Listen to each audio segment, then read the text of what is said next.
All right, welcome back to the podcast. Today I'm speaking with Diane Strand.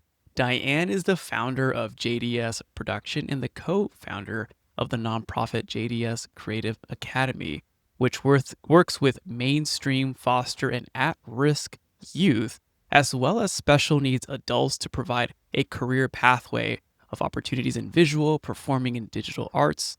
They've served over 750 people annually and fulfill many of California's academic requirements for traditional and non-traditional school systems to help students graduate. And she is on a mission to advance education, training, and opportunities in visual, performing, and digital arts to help others lead through passion, purpose, and profit. Diane, welcome to the pod.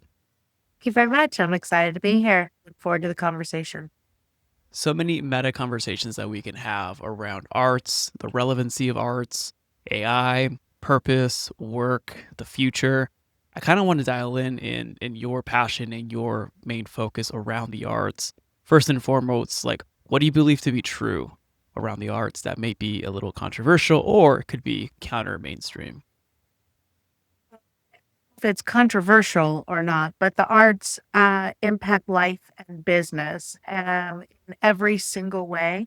And when you use the foundation of the arts, it will help you leverage, market, scale, learn, educate, teach you grit and determination. It's how we communicate. We were talking right before we hit record. The arts have been around for before time. It's how we created everything. It's where how we tell stories. It's how we learn history. So anyone who says you don't need to be creative or you don't, the arts are fluff and don't mean anything. Hmm. They drive economics. They build communities, foster other things, as well as if you're going to sell, you're going to market, you're going to scale, you need creativity and innovation. And that all comes from tools you learned in the arts.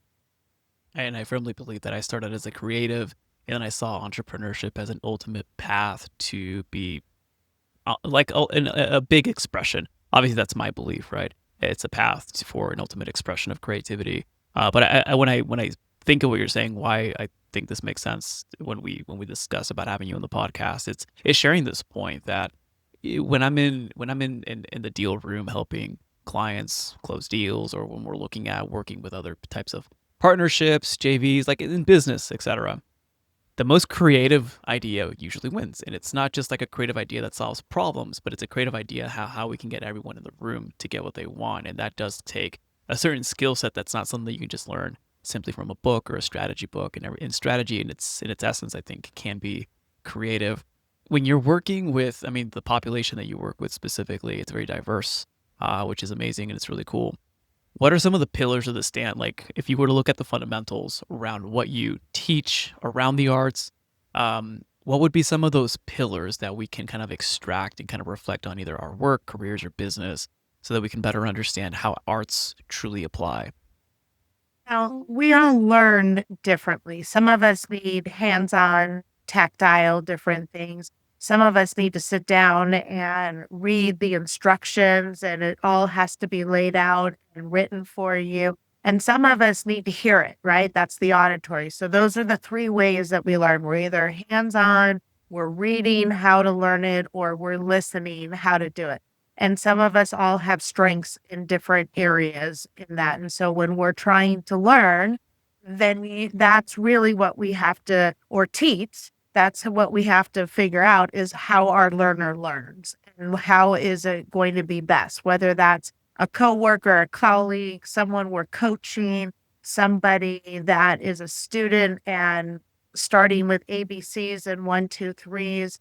What is it that they need so they can excel. And I think us as educators need to be able to figure that out, and then we can be successful in delivering what it is that, we're trying to put out there. I work in the arts. It's very creative. It's fun. There's lots of different ways pull out somebody's creativity because we all have it inside. Hmm. It's just how much that have we been told to put that aside or let our fear tell us that we're not good enough or we can put ourselves out there. And those are the things that stop us as humans, as creatives. Hmm. I call myself the creativepreneur because you have to have the creativity to go with the preneur side of the business. My best-selling book is show business. I always say my husband is the show and I'm the business because you got to put us both together. And that's how we learn. And that's how we teach. So help me understand a few things here because you mentioned a lot of interesting points, and I think there's two different points here that I want to like dissect. The first is how do you extract creativity from someone? Like how do they actually, if they've been told their entire life, maybe K through 12 or growing up, like, hey, put that to the side, doesn't matter. How do you extract that? And then also, how do you help people see what is creative? Like what are the fundamental blocks or foundations to what you see as like not effective creative, but like the most and this isn't to put creative like a utilitarian tool, but like mostly creativity that can be put to use that can actually be expressed. So how do you draw it out? And then also how do you help people see it and distinguish it? I think you have to have somebody connect with their inner self first and figure out Mm. what they like to do. It stems from really your why, especially, if we're talking, and it depends. Am I talking to, a youth? Am I talking to a teen? Am I talking to an adult? I do address those things differently when we are trying to pull out somebody's inner creativity. But what is your why? Why are you doing things? And then you can start to figure out, if this is what you're gravitating to. And then, that's why some people have hobbies and some people have, they take it into entrepreneurial invention that they have to launch off into something new. Hmm. What you want to do with that. That's why we all define success differently, right? Because what is it that you want to do? And then if you're looking for it, you know, what is it that people are always asking you to help them with? That's usually where you can start to find where your creativity is coming out. If it's like, hey, I've got a problem. I'd love to talk to you about it. And if you're someone that people are coming to, maybe you should start to look at that is where your purpose is coming from. That's where your passion is coming from. That's something that comes from deep inside of you. And you start to have to evaluate that. I always tell people, if you're going to have a dream, you can either be asleep or you can take that dream and have direction, Mm-hmm. realization, evaluation, take action and create momentum, and your dream will turn into a reality. And that's how you kind of start to find it. We all have, different things that make up who we are. That's the thing is you never want to really truly walk in somebody else's shoes because Mm-hmm. you're going to find out they don't fit very well and the grass isn't always greener on the other side. Yeah. So you have to go inside yourself and figure out what it is that makes you that makes you want to do things. And when you look at a piece of paper, do you want to draw? Do you want to write? Do you want to Hmm. problem solve? Do you want to get on camera and talk about what you feel and how it impacts other people? You start to find those things. If you're one who likes to tinker, I mean, engineers are extremely creative. I think they're math geniuses. Okay, yeah, they're really good at 2 + 2 = 4, but yet at the same time, they are out there innovating and creating and taking 2 + 2 = 4 and telling us why really it can be 5 at some point. So that's very creative. You just have to start breaking it down in that way, and it's how we Mm-hmm. look at things. Yeah, one of the interesting points that I really appreciated from what you just said is that you're stemming on purpose here. And I think one of the things this might be early, like we're filming this early 26, but the more that we dive into being heavier leaning in technology, the more that we're going to see more robotics and AI and actual like just things in the economy that there will be more robots than humans. I think we're stemming on a bigger picture of like what is purpose and then how does my work translate to purpose? Because you said two things beautifully, like what is inside of you that needs to be expressed in a way that you can be serve others or help people solve problems, not just to be expressed, which is okay. That's an expression. But you're speaking more like, how does this actually help the other person next to you, your fellow human? It's your community, your society, and you being involved with community. You've shown that through your work. And I think it stems a lot through purpose in a lot of the things like what does my work actually mean? What does my work actually do? And this is a bigger question that no one's really, we don't have an answer yet to. It's a question that we've been asking since the beginning of work, but it's also the question that we're going to continue asking when we start seeing robotics or technology do the things that we're able to do. And that's it's an interesting place to be in, but it could be empowering for you to really not just self-select, but self-reflect. What is that thing that's your unfair advantage? What is the thing that you are extraordinary at, or you haven't expressed it, and how do you express that in a way to help others? And I think it's through the creativity, it's through the arts, to like what you mentioned there. I agree. That is my superpower is creativity. Because, I do balance the right and the left brain. And it's how I problem solve. It's how I come up with what I want, to share with the world next, in the form of the arts, in the form of creativity, how I can help people. I use an acronym. You've noticed I like acronyms. I gave you Yeah. one dream, but help one person every day, and Hmm. that's what I do is I provide people hope that, their dreams can come true. Hmm. And I do that one person at a time, and then I watch the ripple effect happen as they help other people, whether a special needs person or a mainstream person. We've all got dreams. We've all got, Hmm. things that we want to see be fulfilled in our life. And when I can help them get one step closer, then it affects their family, then it affects those that they love and those that they can impact and those that they can affect down the road. And, it's the whole pay it forward, pay it backwards. I love Hmm. you have to go back too. And that's how you figure out why you do what you do now. Steve Jobs, great quote. You cannot connect your dots looking forward. You have to look, Yeah. trust that your dots will connect.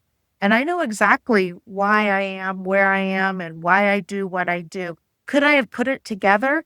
No. This took No. reflection. But my first dot shows up in second grade as a precocious little girl who wanted to play Betsy Ross in the school play. And everyone told me, this dyslexic little girl who couldn't really read very well, to say, maybe you shouldn't do that. You don't want to like embarrass yourself and Hmm. parents and teachers. And well, tenacity is one thing I also was kind of Yeah. inherited. And I said, watch me. And somehow I figured it out. And then I learned that the arts were my way. Every time I hated school through K through 12, but to stay Hmm. connected, I wanted to be in the play.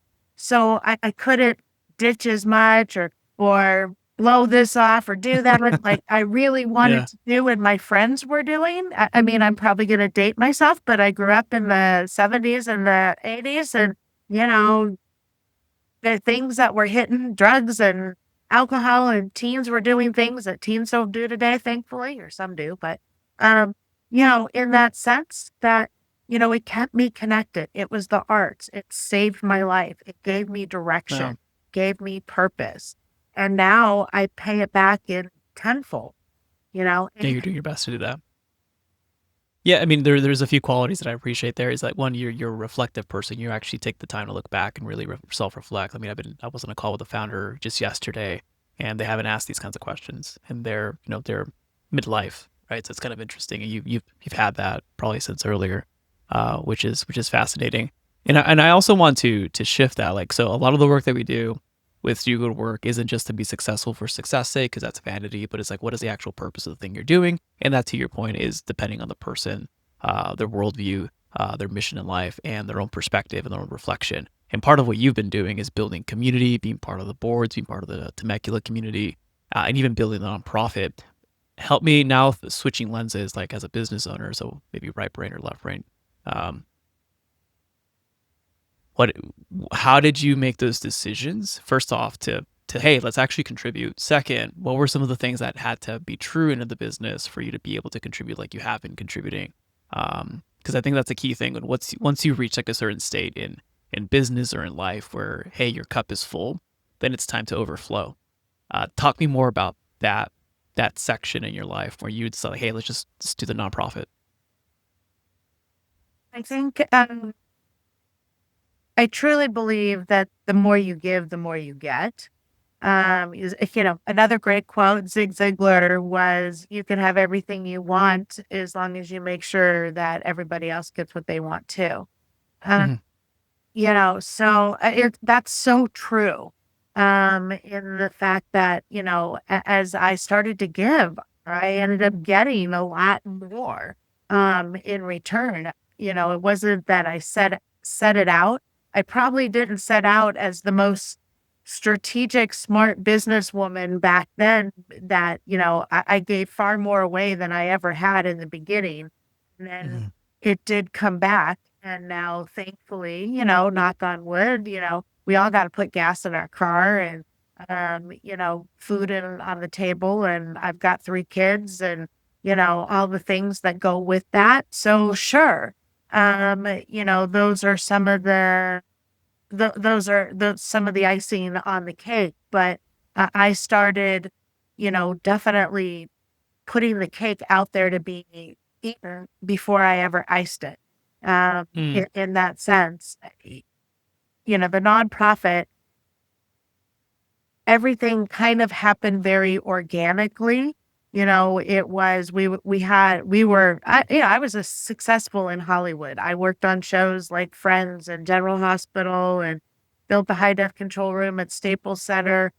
And my why probably started out very selfishly. I had a 3-year-old, and I was missing bedtime and bath time and dinner Mm. time because I was working 15, 16 hours a day for, in reality television at the time. And something had to give and something had to change, and venting and with my husband and saying, "Oh my God, I can't believe, what are we doing?" And da da da da da. And he goes, "Well, what if we just quit our jobs?" And he was a successful actor in Hollywood. Quit our jobs, sold the house, and started our own production company, and moved to North County, San Diego. And it was like, yeah, let's do that.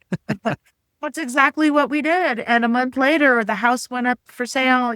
This was 2003, and we had fact 6-figure incomes in Hollywood, living what we thought was the dream at that time, Mm. because, I left moving to Hollywood going, I'm going to be a star, right? Um, and that was all happening, but it wasn't fulfilling us. Mm.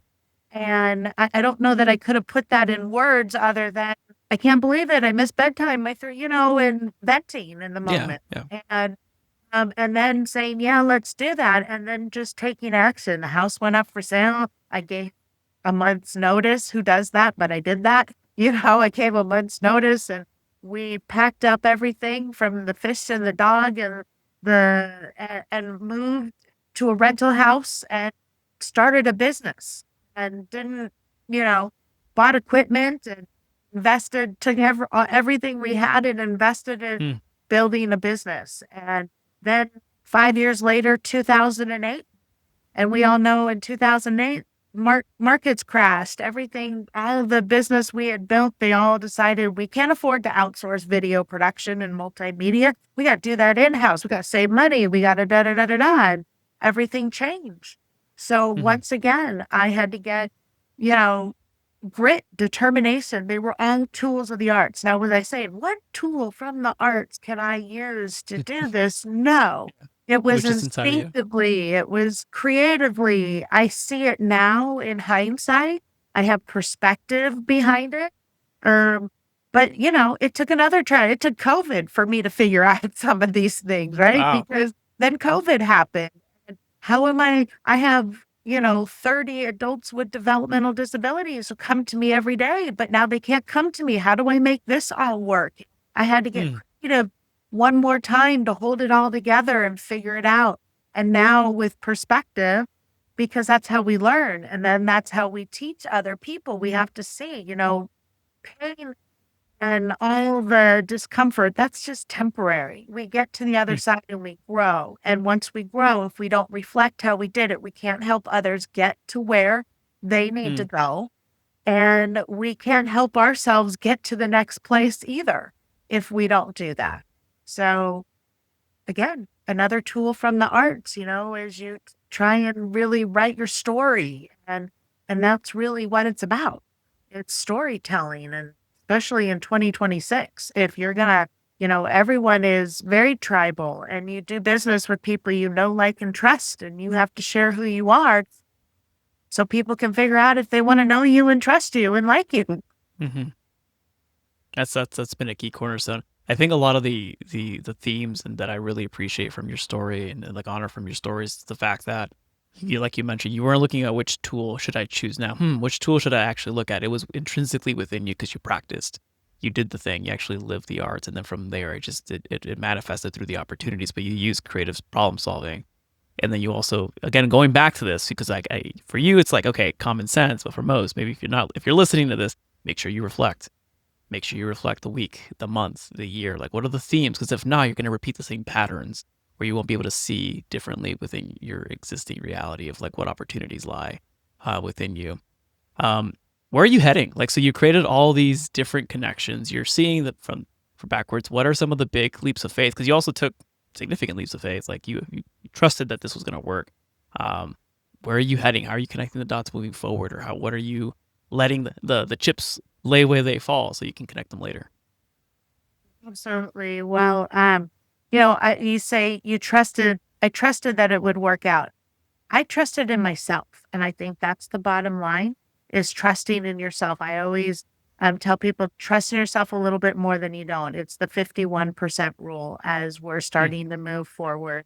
So that 51% will continue to grow.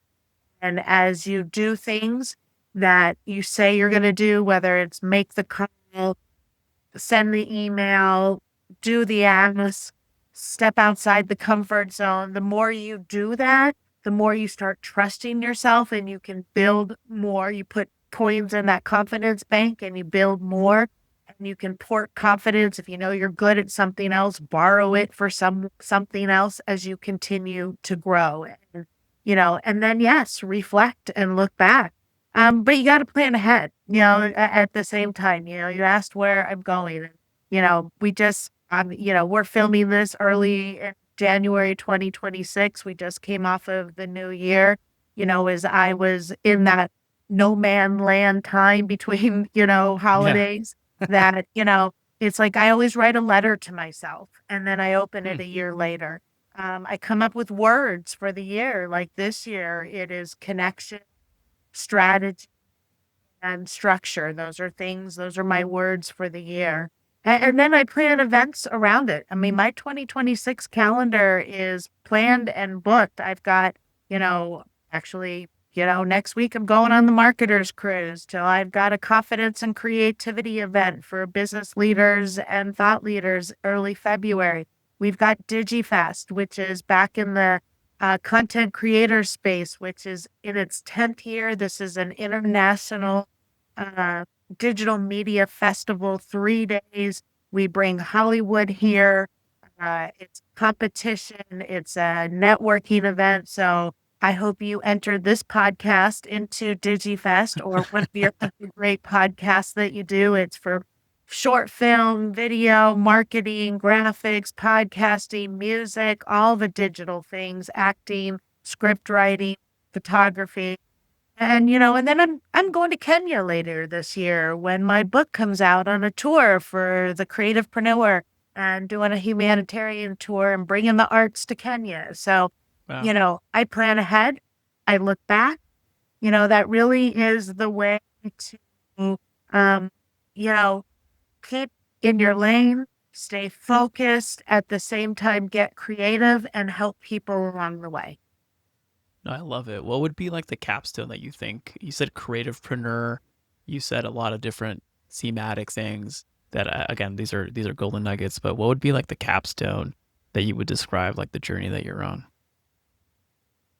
I'm on a mission to move the arts across America, and truly it's arts across the globe at this point, and to let people know that it's really okay to tap into your creative side and let it fly, because that is how you are going to impact life and business along the way for passion, purpose, and profits.